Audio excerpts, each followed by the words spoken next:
అందుబాటులోకి వచ్చారు. ముందుగా అజయ్ ప్యానెల్ ఉన్న పెద్దలకు కూడా ఓకే, అది ఏంటి జగన్మోహన్ రెడ్డి గారు రంగంలోకి దిగారు ఆఫ్టర్ దివాళీ, మొన్న చూపించారు దివాళీ సంబరాలు చేసుకోవడం, వీడియోలన్నీ కూడా బాగా వైరల్ అయినాయి. ఇక ప్రజాక్షేత్రంలో పూర్తి స్థాయిలో యుద్ధం ప్రకటించబోతున్నారు.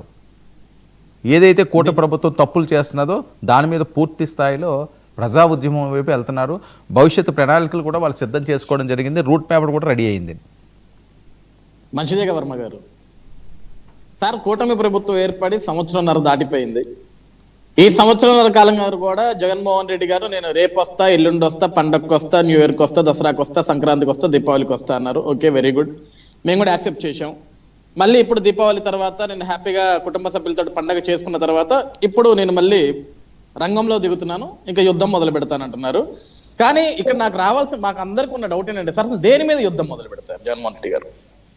నిజంగా యుద్ధం మొదలు పెట్టాలనుకుంటే సార్ వర్మ గారు, కూటమి ప్రభుత్వం వచ్చిన ఈ ఏడాదిన్నర కాలంలో నిజంగా రాష్ట్రంలో ప్రజల్లో అనేకమైన సమస్యలు ఉంటుంటే, లేకుంటే రాష్ట్రానికి నిజంగా తీవ్ర ఇబ్బందులు ఉండుంటే, లేకుంటే కూటమి ప్రభుత్వం వల్ల ఎన్డీఏ ప్రభుత్వం వల్ల నిజంగా ప్రజలు తీవ్ర ఇబ్బందులకు గురై భయభ్రాంతులకు గురై ఉంటే సంవత్సరంన్నర కాలం సమయం తీసుకోవాల్సిన అవసరం లేదు సార్.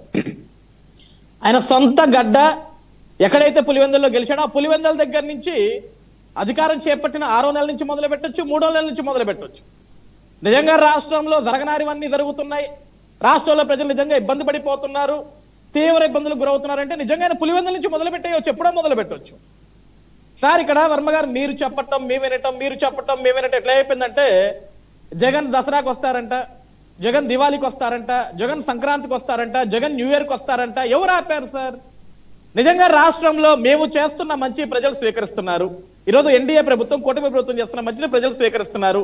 మేము ఈ సంవత్సరాల కాలంగా రాష్ట్రానికి నిజంగా పరిశ్రమలు పట్టుకొస్తున్నాం, ఉద్యోగావకాశాలు కల్పిస్తున్నాం, ఈరోజు ఉద్యోగాలు ఇచ్చాము, ఈరోజు భారీ పెట్టుబడులు తీసుకొస్తున్నాము, ఈరోజు రాష్ట్ర ప్రజల మన్నల్ని పొందుతున్నాం. రాష్ట్ర ప్రజలే కాదు, ఈరోజు భారతదేశమే కాదు ప్రపంచం కూడా చివరికి తిరిగి ఆంధ్రప్రదేశ్ రాష్ట్రం వైపు చూసి మెచ్చుకుంటుంది. దానికి better example Google data centre. ఈరోజు ఆంధ్రప్రదేశ్ రాష్ట్రం చూసి అందరూ మెచ్చుకుంటున్నారు, పక్క రాష్ట్రాల వాళ్ళు కూడా బాధపడుతున్నారు. ఈ గూగుల్ డేటా సెంటర్ మీరు తెచ్చుకోలేకపోయిన ఒక బాధలో ఇంకేదో మన మీద బురద వెళ్తున్నారు. కానీ దౌర్భాగ్యం ఏంటంటే ఆంధ్రప్రదేశ్ రాష్ట్రంలో మాకంటూ ఒక పార్టీ ఉంది, మాకంటూ ఒక 11 స్థానాలు ఉన్నాయి, మేము కూడా ఏదో ఒక బురద వేయాలి కదా అని చెప్పేసి రాష్ట్రానికి వచ్చే మంచిని తట్టుకోలేక ఈరోజు వచ్చిన మంచి మీద కూడా బురద వేస్తున్నారు. ఈరోజు జగన్మోహన్ రెడ్డి గారు నేను యుద్ధం చేయడానికి వస్తా అంటున్నారు, మేము యాక్సెప్ట్ చేస్తున్నాం. ఇంకా రాష్ట్రంలో మా వల్ల ఏమైనా కొన్ని తప్పులు జరిగి ఉంటే ఆ తప్పులు మాకు చూపించండి, మేము సరిదిద్దుకుంటాం. సార్, మొన్న కూడా గూగుల్ డేటా సెంటర్ వచ్చిన తర్వాత కూడా మా యువ నాయకులు నారా లోకేష్ గారు, ఐటీ శాఖ విద్యాశాఖ మంత్రి గారు ఒకటే చెప్పారు, జగన్మోహన్ రెడ్డి గారికి వినిపించుకున్నారు. జగన్మోహన్ రెడ్డి గారు ఏ సలహా ఇచ్చినా మేము తీసుకుంటాం, రాష్ట్రానికి మంచి జరుగుతుంది, మేము పలానా సలహాలు సూచనలు ఇస్తాం, మీరు ఇవి తీసుకోండి అంటే మేము ఖచ్చితంగా స్వీకరిస్తాం. ఆంధ్రప్రదేశ్ రాష్ట్ర భవిత కోసం కూటమి ప్రభుత్వం ఎప్పుడు కూడా సిద్ధంగా ఉంటుంది. అది ఎవరు సలహా ఇచ్చినా తీసుకుంటాం. నాట్ ఓన్లీ జగన్మోహన్ రెడ్డి గారు, not only YSRCP party, A party అయినా సరే మాకు సలహాలు ఇవ్వండి, మేము తీసుకుంటామనే చెప్తున్నాం కదా సార్. మేమేం వ్యతిరేకిస్తామని చెప్పట్లేదు కదా. ఈరోజు రాష్ట్రంలో గొడవలు సృష్టించొద్దు, లేకుంటే ప్రశాంతతను చెడగొట్టొద్దని మేము అడుగుతున్నాం అంతే. ఈరోజు మన రాష్ట్రాన్ని చూసి పెట్టుబడిదారులు వస్తున్నారు సార్. ఎక్కడో దాకెందుకు, నిన్న ఆస్ట్రేలియా టూర్లో ఉన్న లోకేష్ గారు ఏదైతే అమెరికా పెంచిన సుంకాల వల్ల రొయ్యలు దిగుమతికి ఏదైతే ఇబ్బందికి ఆక్వా రైతులు ఏదైతే ఇబ్బంది పడుతున్నారో, ఈరోజు ఆ ఇబ్బందులు తొలగించడానికి ఈరోజు ఆస్ట్రేలియా ప్రభుత్వంతో మనం అక్కడ వాళ్ళతో మాట్లాడుకున్నాం. ఈరోజు పొట్టు ఉన్న రొయ్యల్ని అక్కడ దిగుమతి చేసుకునేదానికి ఆస్ట్రేలియా కూడా ఉన్న పరిమితులను మొత్తం ఎత్తేసింది. ఈరోజు ఈరోజు ఒక పక్క లోకేష్ గారు కానీ, ఒక పక్క చంద్రబాబు నాయుడు గారు కానీ, ఒక పక్క పవన్ కళ్యాణ్ గారు కానీ, ముగ్గురు కూడా ఈరోజు చాలా అద్భుతంగా ఆంధ్రప్రదేశ్ రాష్ట్ర భవితను దృష్టిలో పెట్టుకొని, ప్రజల భవిష్యత్తును దృష్టిలో పెట్టుకొని అద్భుతంగా పనిచేసుకుంటూ వెళ్తున్నారు. మేము చేస్తున్న మంచిని వీళ్ళు తట్టుకోలేకపోతున్నారు కాబట్టి ఏదో ఒక అంశాన్ని ఎత్తుకోవాలా, దాని మీద యుద్ధం చేయాలా, దాని మీద బురద చల్లాలా. సార్, ఈరోజు రాష్ట్ర ప్రజలందరూ చూస్తున్నారు, ఈరోజు సంతోషంగా ఉన్న ప్రజలందరూ చూస్తున్నారు. నిజంగా సంతోషం లేకపోతే, నిజంగా ప్రజలు ఇబ్బంది పడి ఉంటే ఈ రాష్ట్ర ప్రజలే రోడ్డును ఎక్కుతారు జగన్మోహన్ రెడ్డి గారి కంటే ముందు. కానీ జగన్మోహన్ రెడ్డి గారు ఇంకా ఆలస్యంగా నేను వస్తున్నా అన్నారు. నిజంగా తప్పు జరిగితే ఎప్పుడో వచ్చేవాళ్ళు సార్. తప్పులు లేవు కాబట్టి వెతుకుతున్నారు, ఏం దొరుకుద్దా అని. ఆల్రెడీ ఇప్పుడు వచ్చి ఆయన అసలు బయటికే రాలేదంటారా ఏంటి సార్? వచ్చారు, వచ్చిన ప్రతి అంశం వచ్చారు, అసలు రాలేదని చెప్పట్లేదు కదా. మామిడి రైతులు అన్నారు, పత్తి రైతులు అన్నారు, టొబాకో రైతులు అన్నారు, మామిడికాయల కోసం వచ్చి మామిడికాయల మొత్తాన్ని తొక్కించేసుకుంటూ వెళ్ళిపోయారు. టొబాకోకి వచ్చేసి టొబాకో ఉన్న ఏదైతే ఆ బోరాలు ఉంటాయి మొత్తం సర్వనాశనం చేసుకుంటూ వెళ్ళిపోయారు. జగన్మోహన్ రెడ్డి గారితో మాకున్న సమస్య ఏంటో తెలుసా సార్? ఆయన రాష్ట్రంలోకి రావటం సమస్య కాదు, ప్రజల్లోకి రావటం సమస్య కాదు. ఇలా రాష్ట్రంలోకి వస్తే విపరీతమైన సమస్యలు వస్తున్నాయి సార్. రాకపోతే ఒక బాధ, వస్తే ఒక బాధ మాకు ఇక్కడ. ఎందుకంటే ఆయన రాకపోతేనే హ్యాపీ అనుకుంటా, ఆయన వచ్చాడనుకో లేనిపోని నష్టాలు మొత్తం తీసుకొచ్చి రోడ్డు మీద పెడుతున్నాడు, సర్వనాశనాలు చేస్తున్నారు. లేకుంటే ఆయన కారు టైర్ల కింద మనిషి ప్రాణాలు కోల్పోతున్నారు. ఇవన్నీ భయపడే జగన్మోహన్ రెడ్డి గారు రోడ్డు మీదకి వస్తున్నట్టు మేము భయపడుతున్నాం తప్ప ఆయన వచ్చి మమ్మల్ని ఏదో అడిగేస్తాడు లాగేస్తాడంటే దానికి మేము భయపడం సార్.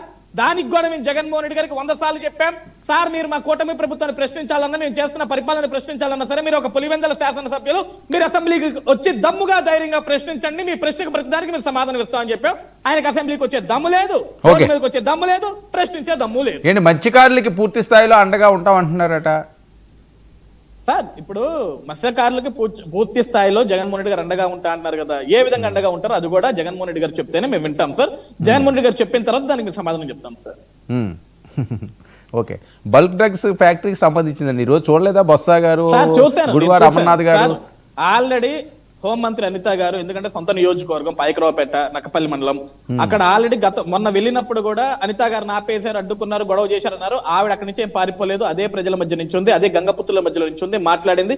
ఉప ముఖ్యమంత్రి గారిని, ముఖ్యమంత్రి గారిని కల్పించే ఏర్పాట్లు చేస్తామని చెప్పింది. తాత్కాలికంగా ప్రస్తుతం ఈ బల్క్ డ్రగ్ పార్క్ ఏదైతే ఉందో దాని నిర్మాణ పనులు ఆపేస్తామని కూడా మాట్లాడటం జరిగింది.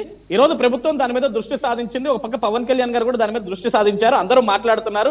ఈ రోజు రాజకీయ కోణంలో గంగాపుత్రులను రెచ్చగొట్టాలా, వాళ్ళ అమాయకత్వాన్ని ఆసరాగా వాడుకోవాలా, వాళ్ళని రాజకీయంగా రెచ్చగొట్టి రోడ్ల మీద తీసుకురావాలా, ఈ రోజు వాళ్ళని రోడ్డు మీదకి తీసుకొచ్చి వాళ్ళ మీద కేసులు పెట్టించి ఈ రోజు సునకానందం ముద్దుతుంది, పైశాచికానందం ముద్దుతుంది ఎవరయ్యా అంటే అది వైఎస్ఆర్సీపీ పార్టీ నాయకులు.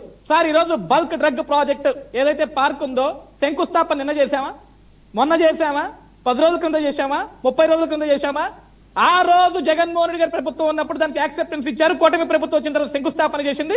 నిజంగా అక్కడ తప్పు జరిగి ఉంటే, నిజంగా ఆక్వా రైతులు కానీ అక్కడ గంగపుత్రులు ఎవరైతే ఇబ్బందులు పడుతున్నారో ప్రభుత్వం దాని దృష్టి మీద సాధిస్తాం, అక్కడ ఉన్న ఇబ్బందులు తెలుసుకుంటాం, దానికి ఏ విధంగా మనం ఒక రూట్ ని వెతకాలో అది వెతుకుతాం. అంతేగాని రాజకీయం చేయాలని మనం ఎక్కడా చూడం. నిజంగా జగన్మోహన్ రెడ్డి గారు అక్కడికి వెళ్ళాలా, లేకుంటే నక్కపల్లి మండలం వెళ్ళాలా, రాజయ్యపేటకి వెళ్ళాలా అంటే ఈ రోజు పోవటం ఏంటి సార్, రేపు పోవటం ఏంటి? శంకుస్థాపన చేసిన రోజే పోవాలా, అడ్డుకోవాలా, అక్కడి నించోవాలా, పోరాటం చేయాలా? ఎన్ని రోజులా దానికి?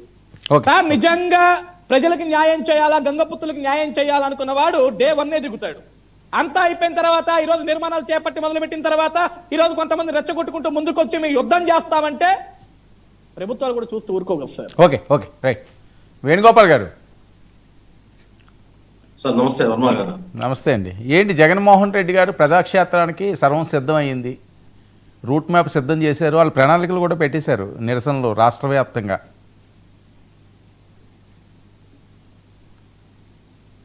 వర్మ గారు ఓకే.